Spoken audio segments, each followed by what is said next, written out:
Hello, good afternoon. Welcome to Glasgow Rangers Nation with me, your host, Owen James, a channel that likes to bring you all your latest Rangers news. Guys, look, there's stuff.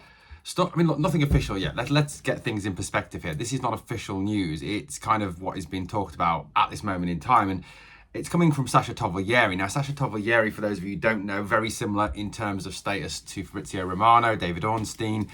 Look, if you want to know about Premier League, European-wide transfers, top 5 league transfers, these are the guys to go to. Sasha Tovoglieri or Fabian Pletigolos. Pletigolos is another one. Plettenberg from Germany. Tovoglieri, Plettenberg, Ornstein, Romano. They're kind of the in-the-know guys. The guys that seem to know everything that happens, that's going to happen before it actually happens, and brings you news of that. That news that as it comes along. Now, what's going on? So Sasha Tovoglieri, has put out on his X account today that Hamza Igaman has agreed personal terms with Lille. I think it is from France, the French team who appeared in the Champions League last season. They've lost their striker, a guy called Jonathan David, the Canadian international, very highly rated striker, expected to make a move to the Premier League or one of the top 5 leagues this summer. Still no news on where he's going. There might have been, but I'm just not keeping on top of that because I don't really care. It's not Rangers. However, it looks like there has been an agreement between Hamza and Lille for him to move to France to play in Ligue 1 for Lille as the direct replacement for Jonathan David. Now, look, personally, I don't get this. I genuinely don't. I know Lille have got European football, but still, it's Ligue 1. It's a farmers' league. There's one team that's going to win Ligue 1. It's Paris Saint-Germain. At the end of the day, PSG dominate Ligue 1. It's, you can talk about Olympique Marseille. Obviously, Lyon have been relegated to Ligue 2 for financial irregularities. So anyone thinking we can raid Lyon, forget it, mate. They're on top salaries there. So look, Hamza going to Lille. It's an interesting one. I really would have expected his next move to be Premier League. West Ham, Everton, etc., etc. Now, according to Tovoglieri, the talk is that now it is a case of the two clubs agreeing a fee for the player. That's where we're up to. So it seems very similar to the Dessers situation with AEK Athens, where the personal terms were agreed, then the two clubs come together, try to agree a fee. Look, it's interesting for me. The talk is the fee would be somewhere between 15 and 20 million pounds, which would be a substantial amount of money and obviously very useful to Rangers. 15 to 20 million coming into the coffers to help build the squad this summer would be absolutely massive for the club. It really genuinely would. However, the loss of Hamza would be huge. Hamza is, quite frankly, he's probably our best striker. He is, without a shadow of a doubt, he has the skill, he has the ability to hold the ball up. He's quicker than Dessers, quicker than Danilo. He works the back four extremely well. He's got great hold-up play. He's got a higher level of skill than both Dessers and Danilo. He understands the offside law, which is obviously a massive positive. He's a guy who can be relied upon to come up with goals, when it matters, when the pressure's on. Parkhead, for example, Nice, Tottenham. And go back to that Tottenham game at Ibrox, that touch and then that finish from Hamza was absolutely outstanding. So, look, it would be a massive loss. My personal hope was that he would stay for another 12 months, do another season, and then we could get, obviously, an even bigger fee for him next summer. That was, as much as I would want him to stay for even longer than that, because, I don't want our players to leave, but, we're in a position where we're going to have to sell to make money, to generate income to be able to develop the squad, and we do know the squad needs a massive amount of overhaul. Now, if the two clubs can come to an agreement on somewhere between 15 and 20 million, I can see this deal going through. Hamza departing to go and play in Ligue 1 for Lille. I'd be disappointed, of course I would. He's a very good player. Like I said, he's probably the best striker at the club, and he's a lot better than Cyril Dessers. He should have probably started a lot more games at number 9 last season. There may also be some element that Hamza's frustrated, that Hamza sees himself as a 9 or a 10. He's been stuck out on the left wing constantly by Philippe Clement and Barry Bassett last season. There's a frustration there at that, a worry that that's going to happen again this season. So, there may be an element that he's been told that, look, you're the direct replacement for Jonathan David. You're going to play up front for us. You're going to be our main striker. You're going to be the main man. You're going to be the go-to guy. And that's part of the attraction. If you go to other clubs around Europe, that's pretty much the selling point.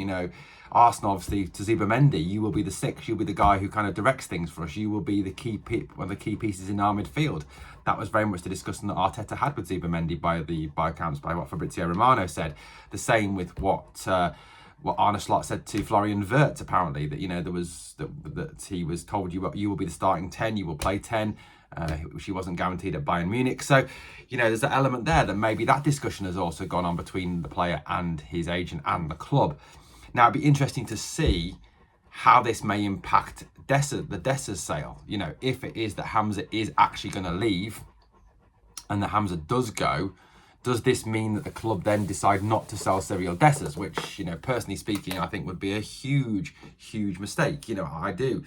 You know, for me, Dessers, like I said, 2 years left on his deal, 30 years old, 31 years old next season, not going to get any better, going to plateau, not a great striker, average striker at best, get him out of the club. You know, again, now, is it they sell both? You know, that we get, say, 5 million for Dessers, 15 to 20 million for Hamza, then looking at between 20 and 25 million pounds coming into the club. Now, may this could possibly be the reasons behind the links to Turgeman and Freegan, that Rangers are aware that they're probably going to lose Hamza and Cyril Dessers, hopefully, that, you know, that is why they're planning for Turgeman and Freegan. But no, they can't set by Turgeman and Freegan until Hamza and Dessers have left. You know, that may be the position we're looking at with this one. I mean, that has been a lot of the talk, hasn't it? That there will be no movement on that one until there is movement on the sales out of strikers. You know, that Rangers don't want to kind of be seen as stockpiling strikers, having 5-6 strikers at the club. You know, certainly not something I think we can afford to continue to run with. You know, we still obviously don't need to super inflate the wage bill. So, you know, look, this news this morning came a bit out of the blue. It's not what I was expecting. I knew there'd be interest in Hamza. Obviously coming off the back of what Russell Martin had said the other week, you know, about wanting to keep his best players, about fighting to keep Hamza, seeing Hamza as a big part of his plans, you know, as well. So I don't know, you know, look, but it is coming from Sasha Tovaglieri. Like I said, this is one of the guys that you do listen to, you know, Tovaglieri, Ornstein, Romano, Plettenberg. These are the guys the go-to guys on X, the guys who are in the know when it comes to football transfers. So when they talk, you listen. Be interested to see if obviously Fabrizio Romano's got anything on this, to see if anything cracks on with that. But look, I think, you know, at the end of the day, this would be good and bad business for Rangers. Good business in terms of selling a player that we signed for £2 million and selling him for 15 to 20 would represent a massive profit on the player, a massive profit on the player, and exactly what the trading model is about. And if you look at the other side of the city, exactly how they do it, you know, the Jotas, the O'Reillys, for example, they've sold for huge profits. But bad business in terms of losing a very talented, very promising young player who I think could make a huge difference this season if he's played in his rightful position, which is number 9. So it's a big loss if it happens. But it looks like there is personal terms in place. It looks like there is an agreement between the player, his agent, and the club. It's now down to Rangers and Lille to agree a fee. Now, Lille are not cash strapped. They're not going to start haggling over a couple of million like AEK Athens are, because they're a Champions League club. They've got Champions League money. You know, so they're a highly successful club in France. So, look, whilst they're obviously not a club that's going to challenge for the title in France, that's going to be PSG again this season. They are a club, obviously, that can get into Europe, so they do have that money. So that is a big consideration for this one. So let me know your thoughts in the comments. Could we be seeing the end of Hamza at Rangers? Thanks for watching. If you've enjoyed the content, please like, comment, share, and subscribe. And remember always, we are the people.